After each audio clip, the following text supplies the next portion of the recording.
জনাব প্রশাসক উনি একজন সরকারি কর্মকর্তা, ওনাকে দায়িত্ব দেওয়া হয়েছে, এটা ওনার রুটিন কাজ। ওনার এখানে আসতে হবে, কথা বলতে হবে, তদারকি করতে হবে।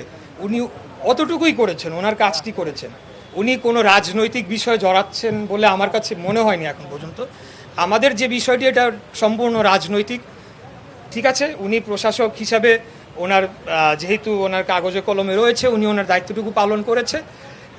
আমি আশা রাখবো যে উনিও হয়তো বিষয়গুলো বুঝতে পারবেন এবং এই বিষয়টা থেকে উনি রাজনৈতিকভাবে কোনোভাবে জড়িয়ে পড়বেন না, কারণ এটা এখন আসলে আমার বা একজন দুইজন ব্যক্তির সিদ্ধান্তের মধ্যে সীমিত নেই। এটা আমাদের সর্বোচ্চ পর্যায় থেকে আমাদেরকে দিক নির্দেশনা দেওয়া হচ্ছে যে কিভাবে কাজ করতে হবে। তবে আমি যে কথাটি বলেছি, নগর ভবনে কোনো প্রশাসক বসবে না, নগর ভবনে কোনো উপদেষ্টা বসবে না।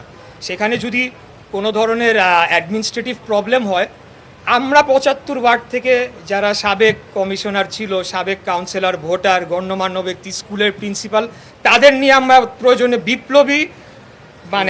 বিপ্লবী ঢাকা কাউন্সিল টাইপের কিছু করে আমরা সেখানে সাময়িকভাবে নিয়োগ দিয়ে আমরা নগর ভবন চালাবো। কিন্তু এটাকে আমরা খুব স্পষ্ট ভাষায় বলতে চাই যে এখান থেকে ফিরে আসার কোনো সুযোগ নাই, এখান থেকে হার মানার কোনো সুযোগ নাই।